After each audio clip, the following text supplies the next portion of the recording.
Halo guys, halo teman-teman semuanya. Jumpa lagi di channel YouTube kesayangan kalian semua, Ilmuwan Muda. Channel yang inspiratif dan tentunya edukatif. Berbicara tentang batasan masalah ya. Batasan masalah adalah bagian yang sering kita jumpai di setiap penulisan karya tulis atau pelaporan hasil riset, baik itu skripsi, tesis, disertasi maupun jurnal. Pernahkah teman-teman berpikir kenapa sih harus ada batasan masalah?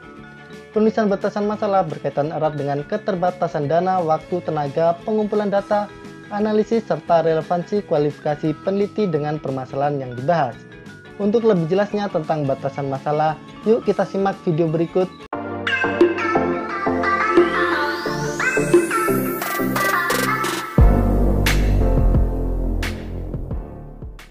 Kita mulai dengan sebuah pertanyaan.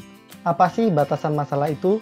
Secara umum, batasan masalah adalah ruang lingkup masalah yang ingin dibatasi oleh peneliti yang disebabkan masalah yang terlalu luas atau lebar yang bisa mengakibatkan penelitian itu tidak bisa fokus. Oleh karena itu, batasan diperlukan supaya penelitian bisa memberikan hasil yang tepat. Menurut Asep Saiful Hamdi dan E. Bahrudin tahun 2015, dalam buku Metode Penelitian Kuantitatif Aplikasi dalam Pendidikan, batasan masalah adalah pembatasan permasalahan-permasalahan yang akan diambil dalam penelitian. Pada dasarnya, batasan masalah perlu mempertimbangkan 4 hal, yaitu masalah yang perlu dipecahkan lewat penelitian lapangan atau field research, kemudian kebermaknaan atau keberartian pemecahan masalah, kemudian keaslian atau originalitas, dan ada yang terakhir yakni kelayakannya. Kemudian, mengapa batasan masalah itu penting? Batasan masalah selalu dipertimbangkan dan disepakati pada tahap awal, sebelum ada pengumpulan data atau pekerjaan eksperimental dimulai. Ini penting karena ini fokus hanya pada apa yang praktis dapat dicapai dalam waktu yang diberikan. Batasan studi yang jelas memungkinkan seorang peneliti untuk memberikan kejelasan pada hasil studi yang akan diteliti. Ini menjelaskan mengapa data tertentu dikumpulkan sementara yang lain dikecualikan. Tanpa ini sulit untuk menentukan titik akhir untuk sebuah penelitian karena tidak ada batasan pada riset yang dilakukan. Demikian juga hal ini membuat pendekatan yang tepat guna menjawab pertanyaan penelitian agar tidak melebar. Seperti disinggung sebelumnya, batasan masalah dalam pembuatan karya tulis memiliki beberapa fungsi. Berikut fungsinya seperti dikutip dari buku Metodologi Penelitian karya Dr. Muhammad Ramdan SPD MM. Di sini kita tahu fungsi batasan masalah yang pertama membantu mengidentifikasi masalah yang hendak dibahas. Lalu yang kedua membatasi jangkauan proses yang akan dibahas. Kemudian yang ketiga menghasilkan permasalahan yang terselesaikan. Yang keempat memfokuskan pada satu persoalan. Dan yang terakhir menjadi gambaran apa saja yang akan dibahas dalam penelitian, percobaan atau pemecahan masalah. Selanjutnya bagaimana cara membuat batasan masalah penelitian itu? Berikut cara membuat batasan masalah penelitian. Yang pertama, memilih satu atau dua masalah yang hendak diteliti. Lalu yang kedua, menegaskan pengertian. Kemudian yang ketiga adalah memaparkan data-data yang memberikan gambaran lebih rinci. Untuk menulis ruang lingkup studi atau batasan masalah, peneliti harus benar-benar mengetahui dengan jelas tentang parameter penelitian mana yang akan diterima dan yang tidak. Parameter ini biasanya terdiri dari ukuran sampel, durasi, kriteria penerimaan dan pengecualian, metodologi, dan batasan geografis atau keuangan. Setiap parameter ini akan memiliki batasan masing-masing. Parameter yang dibatasi ini dilakukan agar studi dapat dilakukan secara praktis dan hasil dapat diterjemahkan sesuai dengan batasan yang sudah ditentukan. Parameter ini juga akan membantu menentukan arah dari setiap pertanyaan penelitian yang diterima. Kemudian, istilah batasan sering digunakan bersamaan dengan ruang lingkup studi untuk menggambarkan kendala dari parameter yang diterima dan juga untuk menjelaskan parameter mana yang tidak diterima sama sekali. Pastikan untuk mencapai keseimbangan antara tidak membuat ruang lingkup terlalu luas dan tidak mungkin, dan juga tidak terlalu membatasi sehingga hasil tidak memuaskan. Selanjutnya terkait ukuran sampel, adalah parameter yang sering digunakan dalam melakukan pembatasan penelitian. Misalnya proyek penelitian yang melibatkan partisipan manusia mungkin akan menentukan pada awal studi bahwa akan direkrut 100 partisipan. Angka ini akan ditentukan berdasarkan pemahaman tentang kesulitan dalam merekrut partisipan untuk studi dan sepakat tentang periode waktu yang diterima untuk merekrut jumlah tersebut. Dengan begitu, hasil apapun yang didapatkan oleh kelompok peneliti kemudian dapat diterjemahkan oleh orang lain dengan pengetahuan bahwa studi dibatasi hanya 100 partisipan. dan menerima ini sebagai keterbatasan studi. Dengan kata lain, diterima bahwa merekrut 100 partisipan daripada 1000 partisipan membatasi jumlah data yang dapat dikumpulkan. Namun ini adalah keterbatasan yang diterima karena kesulitan yang dikenal dalam merekrut banyak partisipan. Misalnya periode waktu yang signifikan yang dibutuhkan dan biaya yang terkait dengan hal ini. Selanjutnya kita harus memahami perbedaan antara keterbatasan penelitian dengan batasan masalah. Batasan masalah atau delimitasi adalah batasan dari penelitian berdasarkan keputusan peneliti apa yang akan dimasukkan dan apa yang akan dikeluarkan. Delimitasi membatasi penelitian agar lebih terkendali dan relevan dengan apa yang ingin dibuktikan. Sedangkan keterbatasan adalah tentang validitas dan reliabilitas dari penelitian.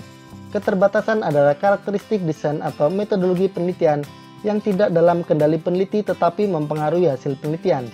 Karena itu, batasan menentukan validitas internal dan eksternal dari penelitian dan dianggap sebagai kelemahan potensial.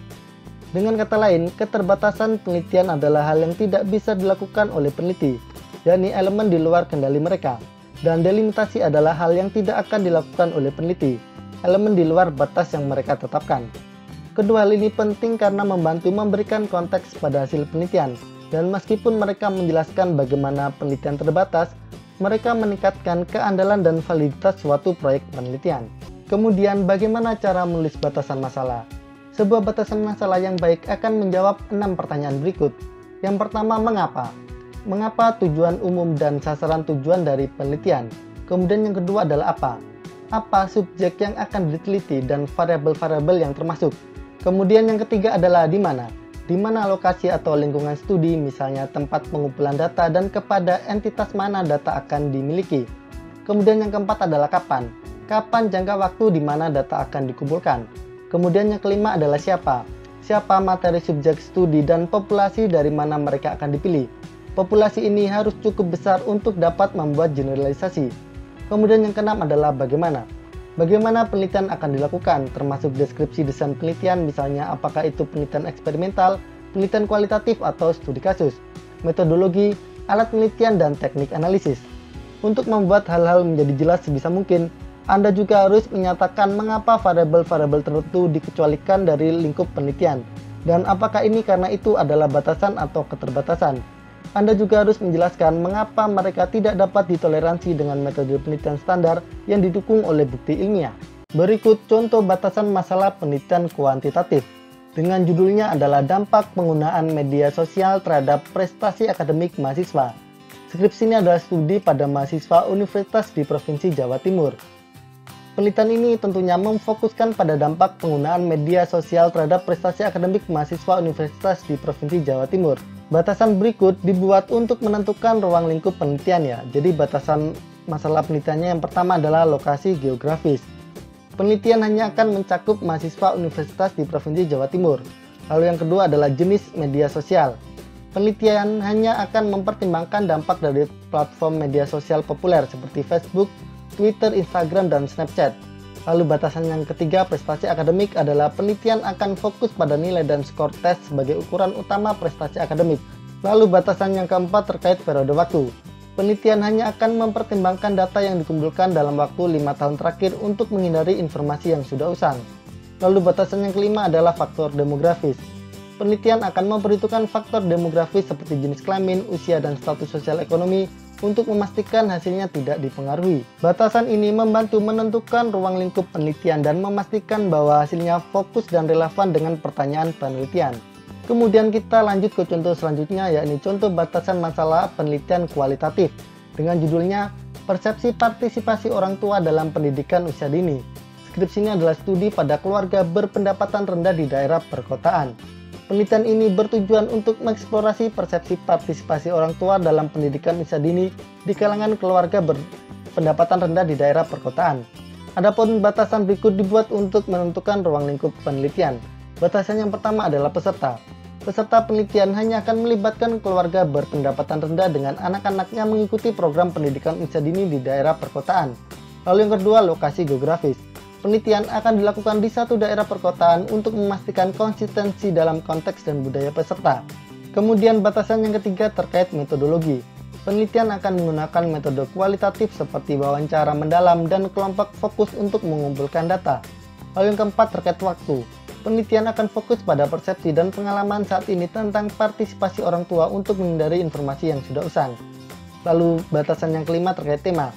Penelitian akan mengeksplorasi tema berikut yang terkait dengan partisipasi orang tua dalam pendidikan usia dini, yaitu komunikasi dengan guru, partisipasi dalam kegiatan sekolah, dan dukungan untuk belajar anak mereka di rumah. Batasan ini membantu menentukan ruang lingkup penelitian dan memastikan bahwa hasilnya fokus dan relevan dengan pertanyaan penelitian. Nah, bagaimana teman-teman sobat ilmuwan muda? Itu tadi adalah penjelasan kita seputar batasan masalah. Apabila menurut kalian tadi ada yang kurang atau ada yang masih bingung, jangan sungkan-sungkan, langsung saja tanyakan di kolom komentar di bawah ini. Dan apabila menurut kalian video ini bermanfaat, jangan lupa untuk like, komen, dan share video ini ke teman-teman kalian semuanya. Oke, cukup sekian dari kami, salam ilmuwan muda. Pada dasarnya, batasan masalah perlu mempertimbangkan 4 hal, yaitu masalah yang perlu dipecahkan lewat penelitian lapangan atau field research, kemudian kebermaknaan atau keberartian pemecahan masalah, kemudian keaslian atau originalitas, dan ada yang terakhir yakni kelayakannya. Kemudian, mengapa batasan masalah itu penting? Batasan